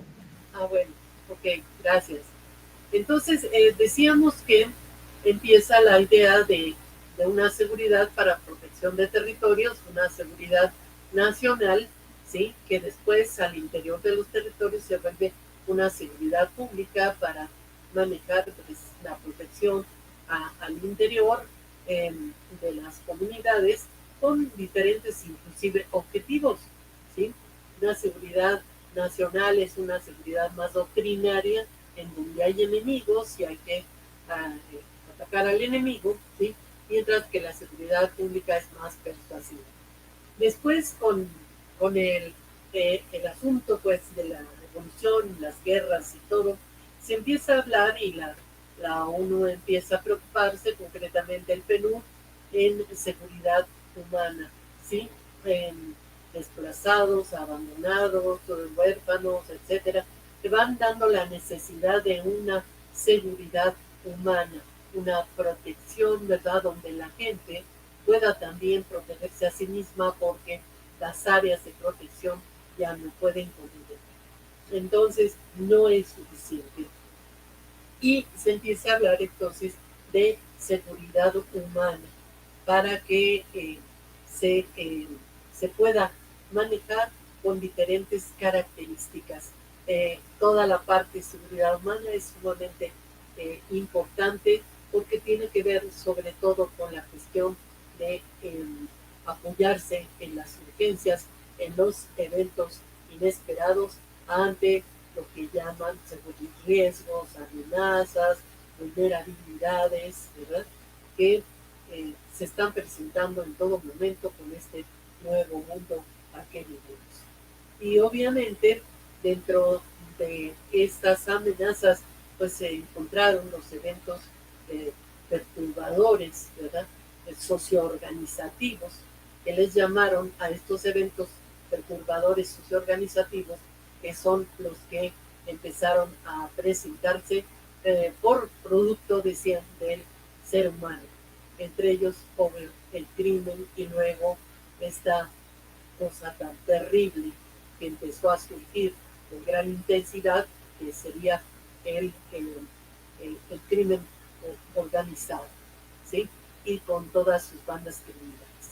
Ante este crimen organizado que parecía en un primer momento que solamente 3 elementos podíamos atender, o sea, las drogas, la trata de personas y el tráfico de armas, parecía que hasta allí los gobiernos podían controlarlo a través de acciones de seguridad pública y luego empezaron a meter acciones de seguridad nacional también, agentes de seguridad nacional para estas acciones. Bueno, en términos entonces concretos, el crimen organizado se empezó a bifurcar cuando se vio atacado y esta bifurcación se vio en un conjunto de elementos que ahora se han vuelto tremendamente complicados, entre secuestros, entre levantones, entre lo que llamamos en México la petición del derecho de piso, en donde llegan y cobran para poder seguir manejándose. Esto está dando pauta a este nuevo concepto de seguridad ciudadana, ¿sí? Inclusive muchas secretarías están cambiando su nombre a seguridad ciudadana, ¿sí?, que todavía efectivamente debería seguirse trabajando un poco más con las enseñanzas. Por eso hablaba yo de las reflexiones que tendríamos que hacer para aprender de la historia, ¿sí?, y para aprender de cómo se han resuelto en algunos momentos algunas situaciones e integrarlas frente a esto que ya es un fragmento de futuro verdaderamente tremendos que tenemos frente a nosotros. La seguridad ciudadana todavía es un tema que tenemos que trabajar y que tenemos que ir integrando para aprender de cómo irla manejando, que cada vez va a ser mucho más complicado. Es por un lado. Ahora, pensamos también que casi de manera automática íbamos a llegar al escenario deseable donde la sociedad más adelante se iba a volver ya una sociedad que veíamos algunos movimientos sociales en función de la protección del ambiente, en función de la pues de la ciencia, de la tecnología, de la equidad de género, pero esta situación de repente nos llevó a una situación de polarización con, con la idea o la perversión de algunos gobernantes de empoderar a una sociedad en general sin haberle dado herramientas para ese empoderamiento. Y al no darle esas herramientas, pues empezamos efectivamente el pleito de todos contra todos, ¿sí? y empezamos a ver lo que estamos viviendo, que no queríamos haber llegado a eso, donde situaciones de supuesta espacios de gobernanza que realmente deberían ser, como bien dice Lucio, para construir el futuro y iniciar el porvenir, resulta que están sirviendo para golpearse mutuamente, para polarizarnos, para enfrentarnos como sociedad, como individuos, y se están viendo cosas terribles, en las que aquí solamente en esta semana se ha llegado a golpear, a apedrear y a insultar a dos funcionarios de dos ciudades. Uno porque de repente se cayó eh, un tinaco de agua que parece que ser que estuvo mal construido. Entonces, cuando fue la alcaldesa a averiguar qué pasaba, la corrieron a pedradas. Y el otro porque por allí aparecieron cuerpos de dos personas y entonces le echaron la culpa a otra alcaldesa, a otra ciudad, a otro lugar, y también la apedrearon. De eso no se trata. Tampoco se trata de que la gente tome en sus manos su, comillas, seguridad ciudadana, y por cualquiera que grite ese es violador o ese se robó un niño, lo quemen. Ya ha sucedido acá, es trágico verdaderamente. Entonces, hemos equivocado esta idea de la democracia participativa, o no hemos trabajado en el concepto. Creo que no lo hemos hecho lo suficiente. Ni los gobiernos, ni las universidades, ni muchas asociaciones han trabajado realmente en esto. Tenemos que trabajar mucho con capacitación, tenemos que trabajar mucho con los medios de comunicación en las escuelas y en diferentes lados para que esta democracia participativa empiece a ser realidad. Y igual, con la idea de que, bueno, queremos futuro, ¿qué clase de futuro queremos? Vamos a tener pues una responsabilidad tanto en las decisiones que tomo yo, funcionario, aunque me quede un poco tiempo, pero que sean decisiones que si están beneficiando a la comunidad, que continúen y que sigan beneficiando. Si estoy tomando decisiones de responsabilidad intergeneracional o no estoy tomando en cuenta nada, ¿no? Un día escuchaba yo a un ciudadano que decía, a mí me vale lo demás, yo tomo todo el agua que se me dé la gana y no me importan los que vengan, que se amuelen, que busquen su propia agua. Entonces, con este tipo de actitudes, efectivamente no vamos a conseguir nada. Y entonces tenemos que ir pensando que tenemos todos una responsabilidad, gobiernos, universidades, familia, escuelas, que enseñar, formar y seguir hacer una serie de estrategias amplias que nos permitan ir cambiando esta situación. Que que el asunto a veces en el gobierno entrante o el gobierno en turno no lo tiene claro, es verdaderamente tremendo este asunto, ¿sí? Pero conforme a esto tendremos que seguir insistiendo en los cambios, en la necesidad de cambios, pero precisamente para el bien común, cambios para el bienestar, porque si no, pues efectivamente no tendríamos futuro, no tendríamos, ¿sí?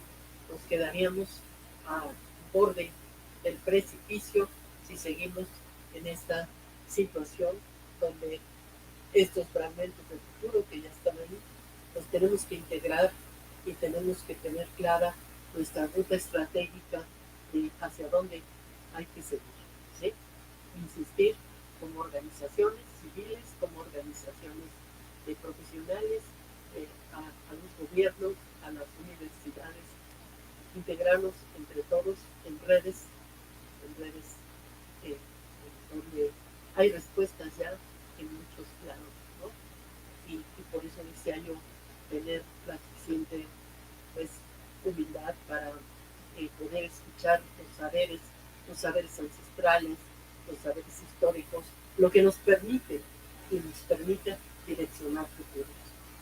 Yo aquí le dejo para no excederme en tiempo. Ustedes me avisan de los tiempos.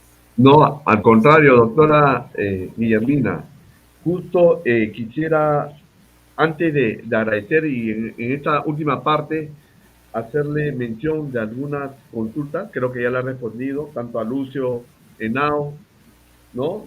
De su organización, ¿no? Próceres Prospectiva Estratégica de Colombia. También quiero agradecer a la Universidad Tecnológica de Nezahualcóyotl, México, Antonio Lara, a Marco Vinicio de México, Marina Torres y Alaí Villanueva de México, Diego Coca, Bolivia, Juan Antonio Rojas de Cuba.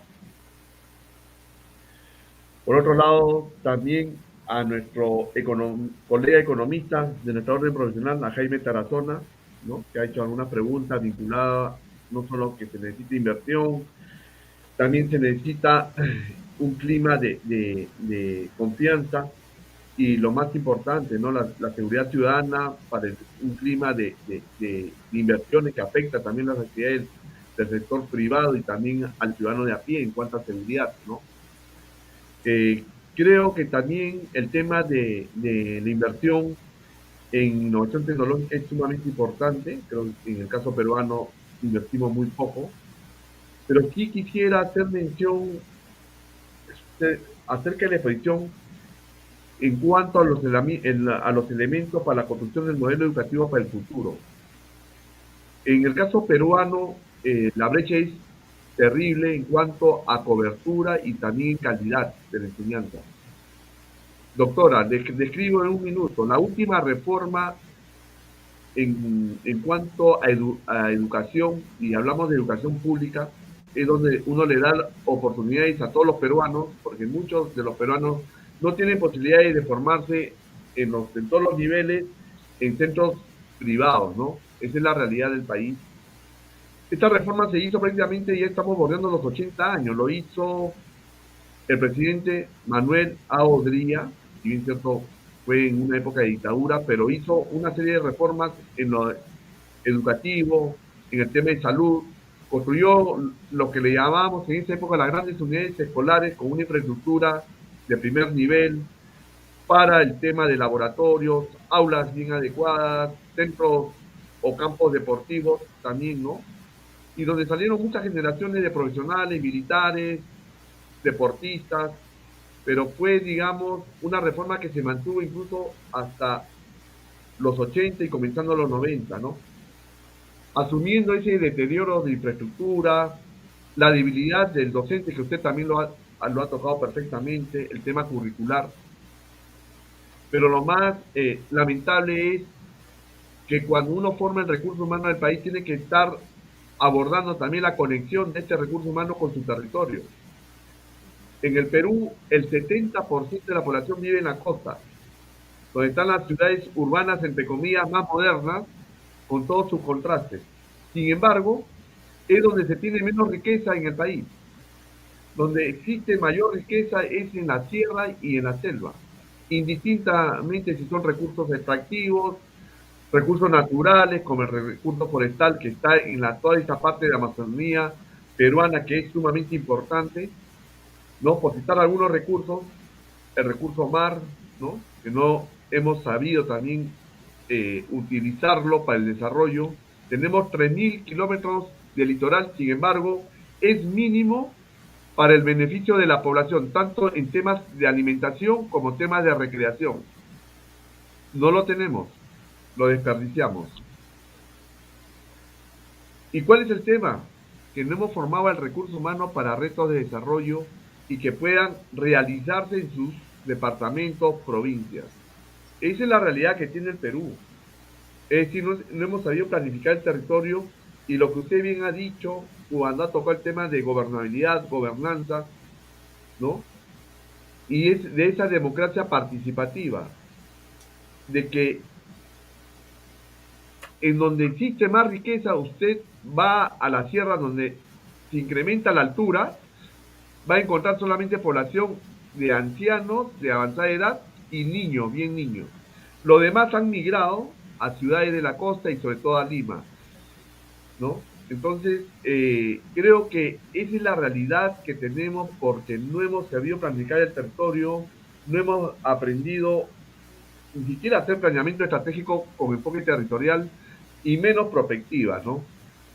Por cuanto no ha habido la voluntad de esos consensos, de esos espacios, cuando ha tocado el tema de democracia participativa e institucionalizarlo, porque la gobernabilidad, la gobernanza tiene que ir de la mano construir instituciones fuertes, pero a su vez también una participación de esos actores claves, entre ellos la sociedad civil.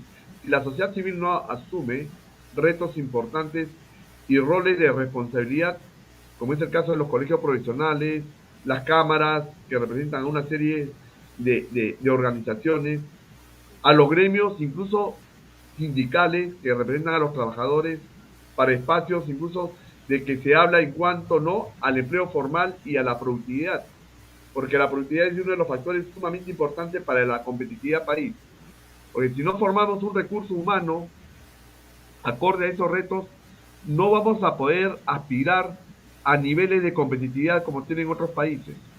Es más, el Perú ha sido invitado para formar parte de la OCDE. Sin embargo, en buena hora que se haya tomado por lo menos ese reto. Pero en el plazo que tenemos, que son 4 años, ¿no? De acuerdo a su programa país que le denominan, ¿no? La OCDE, estamos muy lejos de muchos indicadores que creo que el tiempo que nos da va a ser imposible, ¿no? Se está hablando de un proceso quizás de 6 a 8 años, y es que hacemos bien las cosas. Sin embargo, estamos entrampados en lo mediático, en el enfrentamiento que ya se ha convertido en un problema estructural entre el legislativo y el ejecutivo, y lo más lamentable es que no compartimos, ¿no?, una agenda país mínima. Qué bueno sería al 2050 con lo que mencionó Henry. Ni siquiera 5 años de gobernabilidad, doctora. Entonces, ese es el drama que también puede pasar en otros países de América Latina. Y para terminar, nosotros y todos los países utilizan los informes, ¿no? Los informes de actualización en cuanto a los indicadores macroeconómicos, aparte del documento que nosotros utilizamos y lo van actualizando, el último ha sido al 2026, del marco, ¿no?, macroeconómico multianual, que en cierta forma ha reemplazado casi en los últimos 30 años al Plan de Desarrollo Nacional del país. Y lo más débil de nuestro sistema es que ni siquiera las autoridades que están gobernando el país mencionan que en julio de este año se ha aprobado el Plan Estratégico de Desarrollo Nacional al 2050. Es decir, tenemos un plan aprobado, pero nadie lo toma en cuenta. Entonces, un poco con su semblanza, ¿no? En cuanto a mí me toca, mi participación es cuál sería las recomendaciones en los pocos minutos que tenemos todavía, pero son suyos, doctora, ¿no? Para al finalizar el programa agradecerle en realidad al nombre del Colegio Economista de Lima y del Perú y de otros países, en realidad esa riqueza y esa enseñanza que nos deja con su exposición. Lo mínimo que debe hacer los países de América Latina, como es el caso peruano, por lo menos en tema educativo, de dar ese salto de mejora de la calidad del recurso humano, que creo que es un reto país que no lo estamos haciendo bien. Efectivamente, sufrimos de la misma historia. No estamos nosotros, por ejemplo, en México muy alejados de eso, y sabemos que muchos otros colegas de la región no lo están. Entonces, bueno, aquí es una de dos: o renunciamos o seguimos insistiendo. Y la perspectiva nos enseña que hay que seguir insistiendo, porque si no, efectivamente no vamos a tener ese futuro que queremos, ese futuro que estamos viendo que necesitamos, ya no solamente para nosotros, sino para nuestros hijos y para nuestros nietos y para los que no han nacido, sino la situación pues sería muy dura en el sentido de que nosotros en lo personal, en lo individual, diríamos, bueno, ¿para qué? ¿Para qué tanto esfuerzo? ¿Para qué hicimos tanto? ¿No? Creo que es sumamente importante que nos sigamos, pues, decía yo que tenemos fragmentos de futuro, hay que integrarnos, podemos hacer redes, podemos hacer ligas, ¿verdad? Podemos aprender todos de todos. Hay cosas que nos enseñamos entre la región y que no las hemos aprovechado. Y tener, bueno, los gobiernos tendrán que ir aprendiendo que también la, la, la gente puede cooperar, la gente puede salir adelante. Por ahí algunos de los eh, participantes decían que tendríamos que tener acciones articuladas. Creo que esto es una clave. Acciones articuladas entre todos que nos lleven pues hacia adelante, que nos ayuden a ir saliendo poco a poco. Y el otro concepto clave es la confianza, ¿sí? Efectivamente, si no hay confianza, el gobierno está perdido, la organización está perdida, la universidad está perdida. Entonces, tenemos que tener confianza para poder recuperar la credibilidad y para poder ir avanzando, porque de lo contrario, sin confianza, pues estamos también en situaciones muy duras, muy difíciles. Entonces, esta parte, esta capacidad de integrarnos, pues es clave. Dice, ¿usted cree que se puede hacer planeamiento estratégico por actividades económicas, sabiendo que algunos productos traen divisas al país? Claro, claro que sí se puede. Claro que sí se puede, inclusive entre países lo podemos hacer, ¿sí? Hay momentos en que tenemos que entender, por eso la información es tan importante, por eso la diagnosis es clave, porque hay momentos en que podemos saber qué momento la coyuntura nos es favorable como país y podemos aprovecharla. En qué momentos hay países que han resuelto su situación en tales elementos, en tal actividad económica, ¿no? Y voltear a ver las nuevas visiones, las nuevas economías, digamos, que no solamente eran solamente las que producían algunos productos concretos, valga la redundancia, sino situaciones, por ejemplo, como la economía circular, como la economía naranja. Nosotros como países, la economía naranja es maravillosa porque es toda esa parte de artesanías, de arte, de música y de todo, que es una actividad que también es muy productiva a nivel mundial. La economía plateada, cada vez más ya estamos viendo que los países se están volviendo ancianos y nuestros países en América Latina no están escapando a ello. Entonces, hay que aprovechar la economía que plateada es aquella que nos dan la sapiencia y las experiencias de las personas mayores, que en algunos países las tratan como si fueran desechos de guerra. Ya no queremos a los adultos mayores, son un estorbo, fuera. Al contrario, hay que recuperar a esos adultos mayores, su experiencia, su forma de haber resuelto los problemas, que también ya les tocó resolver problemas, no tan complejos como los de ahora, pero sí en ese momento eran problemas difíciles. Por ahí yo creo que hay que seguir integrándose en estas redes con acciones articuladas, en donde todos podemos hacer de todo y no atacarnos ni polarizarnos. Doctora, la última consulta que es importante, que hemos visto a través de su exposición, para institucionalizar no solo el planeamiento estratégico, sino lo más importante, que es un reto mayor, hacer prospectiva en países como los nuestros, tiene que haber institucionalidad.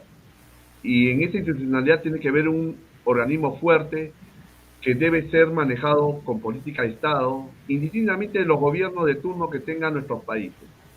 Este organismo rector, en el caso peruano, el Colegio de Economistas de Lima está pronunciado que no solo debe fortalecer las funciones que actualmente tiene, sino incorporar el sistema de inversiones, asumir la conducción del proceso de descentralización como reto, a su vez ser, digamos, el secretario técnico ¿no? En cuanto al soporte técnico de ese acuerdo nacional o de ese consenso nacional que también tiene que tener un respaldo institucional, ¿no? Para que se continúe con estas políticas de mediano o largo plazo, ¿no? A fin de lograr ese cambio de bienestar en la población. Incluso, si hablamos de planeamiento territorial y de hacer esa alianza estratégica entre Estado y el sector privado, o la inversión, inmediatamente que venga del extranjero o nacional, para diferentes fines, ¿no? A través de obras por impuestos, a través de las asociaciones públicas y privadas, cuando hablamos digamos, de inversión de mayor complejidad, por cuanto el propio Estado no tiene capacidad de financiamiento y menos de capacidad de gestión en estos proyectos, ¿no? Aquí le llamamos proinversión y lo recomendable es que, como en otros países, quien conduce la planificación del país también debe abordar esa alianza estratégica con el sector privado, porque sabemos que el sector privado es quien realmente genera riqueza y genera también los puestos de trabajo que debe de aliviar esa brecha, ¿no? En cuanto a la empleabilidad, que en el caso peruano demandan cada año 300 puestos nuevos de trabajo. Sin embargo, cada día se acrecienta esa brecha. En cuanto a la informalidad, en el caso peruano, en promedio es por encima del 70%. Y con el COVID aumentó esa informalidad en el mercado de empleabilidad, como también es sumamente alto en cuanto a unidades económicas. Y si generamos, como ya un problema estructural, el empleo informal, vamos a tener bolsones de población que no van a tener regímenes previsionales, un mínimo de bienestar, y al final de cuentas se está convirtiendo en, digamos, en un pasivo de atención, porque así el Estado le puede atender mal, bien o regular, siempre van a estar en esa situación de vulnerabilidad y de riesgo, ¿no? Para su propia supervivencia y más aún de convertirse también en poblaciones, digamos, de riesgo en cuanto a temas de actividades ilícitas, porque la informalidad permite ello, ¿no? Como es en el caso peruano, minería ilegal, la tal ilegal, ¿no? Trata de personas y una serie de actividades que, digamos, afectan, ¿no? La convivencia territorial en distintas realidades que tenemos en nuestros departamentos. Es lo último, doctora Guillermina Baena, y en realidad es un placer y un honor para el Colegio Economista de Lima haberla tenido hoy día, y espero que no va a ser la última, sino estamos viendo con Henry un evento internacional de poder convocar, en el caso suyo, la presencia de una persona que conoce tanto nuestra realidad y sobre todo de un tema tan importante como es la educación y la seguridad en nuestros países. Sí, muchas gracias. Y la cuestión acá es que cada organización como la de ustedes, cada colegio, debe convertirse en lo que se llaman los think tanks, en los tanques pensantes de los propios gobiernos. Desde hace buen rato, un gobierno que se debe reinventar tiene que llevar un grupo de tanques pensantes como asesor y precisamente hacerles caso, porque son la parte, digamos, pensante que les va a ayudar a hacer la planeación y que tienen la información para eso. Son fundamentales y desde hace buen rato tienen que tener este tipo de asesores que sean realmente tanques pensantes. Es clave para esto y que les advierta al gobierno lo que están haciendo y lo que no están haciendo, sobre todo, que tienen que atender. Y por la otra parte, que estos tanques pensantes también se conecten con otros más que puedan apoyar las diferentes propuestas para que los gobiernos los tomen en cuenta. Y no nos queda más que estar insistiendo y estar informándose a través o teniendo ustedes mismos sus medios de comunicación a través de radio, a través de televisión, que los medios de comunicación estarían felices de tener programas con especialistas y programas también que estén haciendo propuestas a los gobiernos. Es la parte que les digo que también tenemos que ir integrando, que nos tenemos que ir ligando para que las acciones sean articuladas. Muchísimas gracias y bueno, pues estamos en contacto, muy amables y realmente estamos en la misma lucha con historias similares. Un fuerte abrazo, por favor. Gracias. Gracias a su persona, gracias a México de tener en realidad una profesional de su valía y de la contribución que no solamente hace a México, sino a todos nuestros países de América Latina y el Caribe, y estamos en realidad agradecidos, ¿no? Por su presencia, por su exposición, y en realidad, mil abrazos.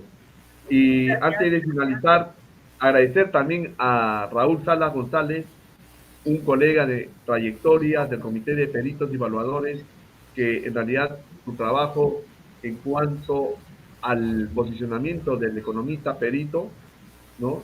También a Tomás Zárate y a todos ellos, en realidad, abrazos también por el trabajo que hacen en el colegio. También a la institución Próceres Prospectiva Estratégica de Colombia, y de paso también al agradecimiento de esta institución de Colombia a nuestra invitada de lujo, a la doctora Guillermina Baena Paz, a nuestros panelistas, Henry Izquierdo Larrea, a Mireya Alferrano Donofrio, y no se olviden que es importante la colegiatura para el ejercicio profesional y estamos aquí para su servicio.